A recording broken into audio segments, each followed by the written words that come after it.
trying to break the stereotype of yoga, and sadly that stereotype gets reinforced by magazine ads and TV commercials. They reinforce the butterfly girl, or the really skinny, bendy pretzel girl that can do these amazing things.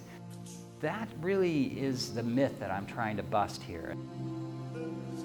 People come into the room and they see that I'm teaching, or they see this fat old guy teaching yoga, and they're like, oh, so this is, maybe there is something here for me. So it's comforting for people to come.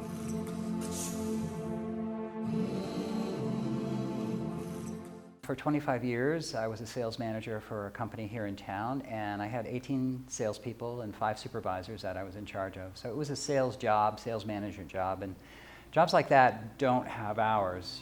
They're never done. So I found myself working 60 and 80 hours a week. At first I enjoyed it, but after a while the stress started wearing me down, and stress was really, really acting on my body, to the point where my doctor said, you have to quit your job.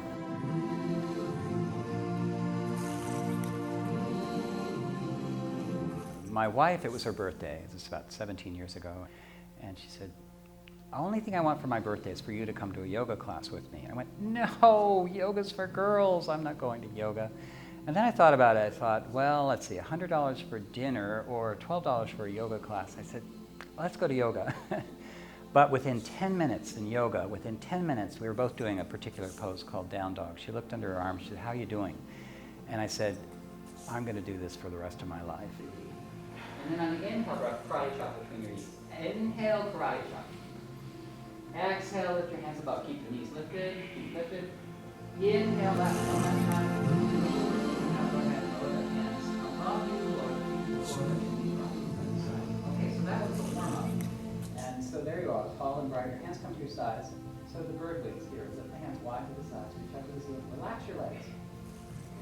Palms rotate out and then back down. Exhale. Several breaths like this. I was doing yoga, just practicing yoga just about every day in area studios. And in one studio that I was going to in particular, the teacher, the owner said, well, why don't you teach a men's class? And I thought, well, I can't teach yoga. She said, sure you can. You do enough yoga.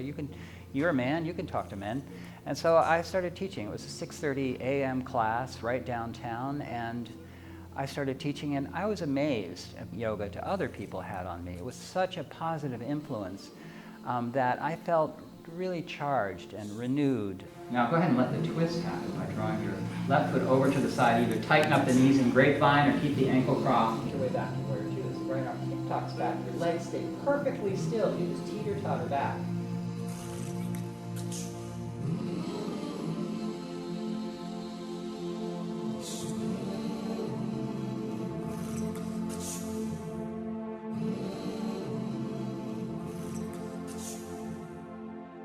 I enjoy hot. I was doing one kind of hot yoga downtown that I didn't really care for the yoga, but I loved the heat. And so after I quit my job, I thought, well, this is, maybe let me give this a try and let's see what happens. There was no real plan. So I looked for a place to rent, to sublet, and yeah, I turned the heat up on high and I started teaching classes, and one time 3 people came. And then next time 4 people came, and then like 8 people came one time. I was ecstatic. That was really the beginning 6 years ago of Hot Yoga Burlington. So I took my concept of heat and added it with the movement style of yoga that I do, plus tailoring the class to men and to people from all walks of life. And so it was not just the yogi, bendy, Gumby people, but also the people that maybe had an injury or maybe were a little tight and maybe couldn't even see their toes, let alone touch their toes. And so I started working with those kind of people, and it's turned into a real solid and rewarding business now that I really enjoy.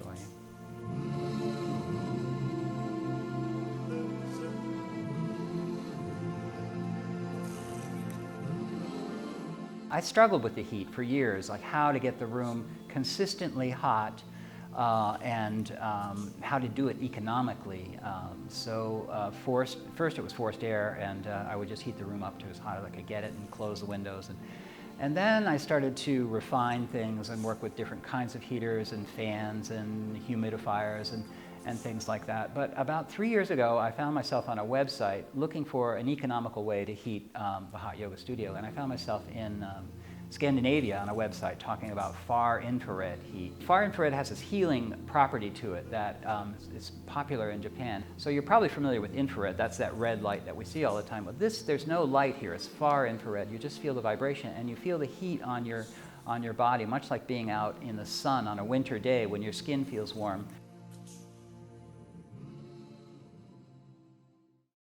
Well, I talk about stress a lot, and there's invisible stress. Everybody knows the apparent stress, but there's invisible stress, like driving a car. We don't realize that we're risking our lives. You get in a car and you're hurtling down the road at 30 or 50 miles an hour. Our mind is adapted to this stress, and it's still in the body. Even the stress of sitting upright, it's just this invisible stress that we carry, that we're habituated to it, but it still affects the nervous system and the physical body after a period of time. And yoga relieves that stress.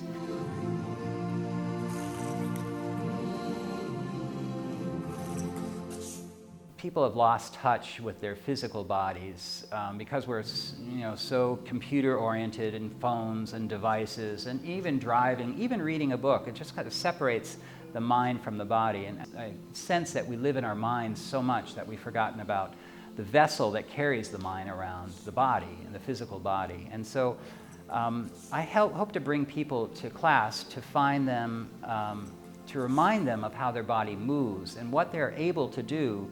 And a lot of people sort of give up on their bodies, and they say, well, I can't touch my toes anymore, or I can't do this, or I can't do that. And I try to show them that you can actually, with just a little bit of practice and knowledge and strengthening and stretching, you can recover your range of movement. And it's so rewarding, especially guys, for them to see that they can squat down and they can move around and move around like they did 20 and 30 years earlier in their lives. Physical yoga is fun. Hatha yoga is fun, but there's more. There's focus, there's mindfulness, there's concentration. All that has done a lot to help calm me down. I'm a very hyper person, very type A, and running, and yoga's changed me in a fundamental way. So now I'm much more calm and relaxed and purposeful.